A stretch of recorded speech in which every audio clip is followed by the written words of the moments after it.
કે તમારી જોડે માત્ર ને માત્ર બે ઓપ્શન છે, કાં તો તમારા સપનાને અનઇન્સ્ટોલ કરો, કાં તો તમારા તો જય માતાજી મારા કા લઈ જાઓ।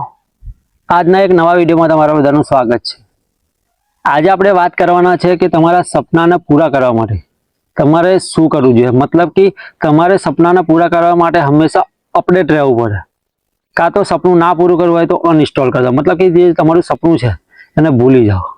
જુઓ, જીવનમાં તમે આગળ આવવા માટે કે તમારા લક્ષ્યને પ્રાપ્ત કરવા માટે સતત અપડેટ નહીં રહો તો તમે તમારા કરતાં કોઈક વધારે મહેનત કરતું હશે એ આગળ આવી જશે, એ તમારી નોકરી લઈ જશે। એટલે જો તમે સરકારી નોકરીની જો તમે પ્રિપરેશન કરો છો તો તમે એકલા પ્રિપરેશન નહીં કરતા, તમારા જેવા લાખો વિદ્યાર્થીઓ જે હોય છે એ પ્રિપરેશન કરતા હોય છે। અને બધાને કેવું કે તમારું જેમ લક્ષ્ય હોય છે કે મારે આ જોઈએ છે, મારે આ નોકરી કરવી છે, એમ બધાનું લક્ષ્ય હોય છે। પરંતુ ઘણા બધા જે વિદ્યાર્થીઓ હોય છે એમને કેવું કે જે લક્ષ્ય હોય એ તરફ જતા જતા ગમે તે જો વચ્ચે જોબ મળે તો એ બી કરી લેતા હોય છે, કેમ કે એમને પહેલું તો કેવું કે બેરોજગારીનો જે ધબ્બો છે એ હટાવવાનો હોય છે। સાચી વાત ને? એટલે ઘણા બધા વિદ્યાર્થીઓ કેવું કે સરકારી નોકરીની પ્રિપરેશન કરતા હોય છે, પરંતુ કેવું કે રોજબરોજ અપડેટ નથી રહેતા અને કેવું કે જોઈએ એવું વાંચતા નથી, જેના લીધે એવા ઘણા વર્ષોથી મહેનત કરવા છતાં એમને સફળતા મળતી નથી। અને પછી એ બીજાને કેવું ઉદાહરણ આપે કે મેં બહુ મહેનત કરી પરંતુ મને કેવું કે સફળતા ના મળી, પરંતુ એમને ખબર છે કે એમને કેવું કે જેટલી મહેનત કરવાની હતી એટલી મહેનત નથી કરી, એના લીધે એમને સફળતા નથી મળી। એટલે મારા ઘરે જાઓ, જીવનમાં જુઓ, એક એક્ઝામ આપો, એક એક્ઝામમાં ફેલ થયા, હવે તમને ખબર પડી ગઈ કે તમે એક્ઝામમાં કઈ કઈ ભૂલો કરી, કેટલું રિવિઝન ઓછું કર્યું, જેના કારણે કેવું કે તમારું રિઝલ્ટ ઓછું આવ્યું। પછી આવનારી એક્ઝામમાં બી તમે એની એ ભૂલ કરો તો મારા ઘરે જાઓ પરિણામ એ જ આવવાનું છે। પછી ઘણા લોકો કેવું કરતા હોય છે, જ્યારે એક્ઝામ નજીક આવવાની હોય ત્યારે તૈયારી શરૂ કરે, પછી એક્ઝામ જતી રહે કે ભરતી જતી રહે ને પછી કેવું કે તૈયારી છોડી દે, જેના કારણે આવનારા સમયમાં ફરી બી જ્યારે ભરતી આવશે ને તો તમારું રિઝલ્ટ જે પહેલા હતું ને એ જ આવવાનું છે, કેમ કે તમે કન્ટિન્યુ રિવિઝન નથી કરતા, એના કારણે બધી વસ્તુ તમને યાદ નથી રહેતી અને આપણું દિમાગ એટલું બધું શાર્પ નથી કે તમે એકવાર વાંચો યાદ રહી જાય। પરંતુ જો તમારે યાદ રાખવું હશે તો સતત તમારે રિવિઝન કરવું પડશે, સતત તમારે પીવાયક્યુ પ્રશ્નોનું પ્રેક્ટિસ કરવી પડશે, ત્યારે તમને કોઈ બી વસ્તુ યાદ રહેશે। બાકી તમે એકવાર વાંચીને તમને યાદ રહેશે એવું ક્યારેય બને નહીં।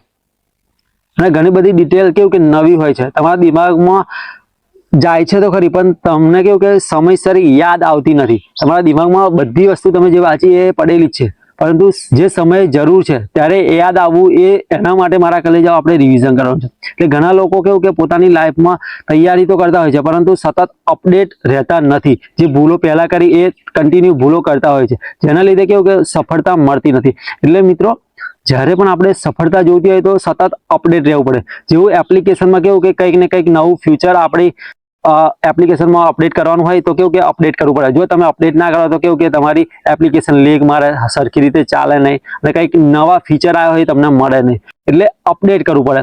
એવી જ રીતે કેવું કે તમે કોઈ બી પ્રિપરેશન કરો છો તો તમારે સતત અપડેટ રહેવું પડે, કેમ કે હવે અવારનવાર અત્યારે કેવું કે ભરતીવાળા કેવું કરી રહ્યા છે, કેવું કે જે ગોખણિયા છે ગોખણિયા હવે સરકારમાં જોતા નથી નોકરીમાં।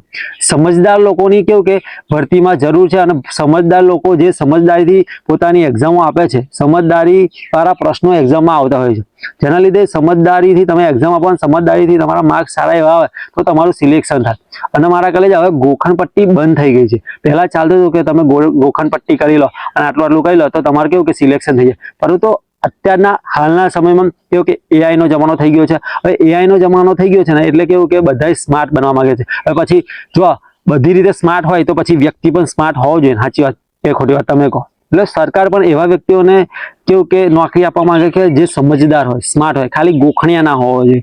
એટલે મારા આગળ લઈ જાઓ, જો તમારું કોઈ લક્ષ્ય છે તો તમારે એમાં મહેનત કરવી જ પડશે અને સતત અપડેટ રહેવું પડશે। અને કેવું કે એક્ઝામની જે થીમ હોય છે એ કેવું સતત બદલાતી રહી છે, મતલબ કે પહેલા ધારો કે અમુક પ્રશ્નો પૂછાયા હોય કે આ જગ્યાથી પૂછાયા, આ પૂછાયા હોય, પરંતુ ઘણું બધું કેવું કે હવે આવનારા સમયમાં તમને સમજદાર લોકોની એમને જરૂર છે, એટલે એવા સમજદારી વાળા બી પ્રશ્નો અંદર મૂકતા રહેશે। એટલે આપણે કોઈ બી ટોપિક કરીએ તો એને સમજવાનો, અપડેટ રહેવાનું અને જો કરંટમાં ઘણા બધા પ્રશ્નો હોય છે, એમાં કેવું કે ઘણી બધી વસ્તુઓ બદલાતી હોય છે, પછી જીકેના પ્રશ્નો હોય છે, એમાં સતત ઘણું બધું બદલાતું હોય છે, એટલે સતત આપણે અપડેટ રહેવાનું હોય છે અને આપણે જેટલા અપડેટ રહીશું એટલો જ આપણો ફાયદો થશે અને એક્ઝામમાં એટલું તમને આવડશે. પરંતુ જો અપડેટ ના થવું, તમારે જો અપડેટ નથી થવું, તમારે જે પહેલાં જૂનું જે કરી રાખ્યું એ તમારે કરી રાખવું છે, તો પછી તમે કેવું કે તમારું જે સપનું છે એને ભૂલી જાઓ, તમે અનઇન્સ્ટોલ કરી દો. કારણ કે તમારી જોડે માત્ર ને માત્ર બે ઓપ્શન છે, કાં તો તમારા સપનાને અનઇન્સ્ટોલ કરો, કાં તો તમારે જે સપનું સાકાર કરવું છે એના તરફ કેવું કે સતત અપડેટ થતા રહો. જો સતત અપડેટ થતા જશો તો તમને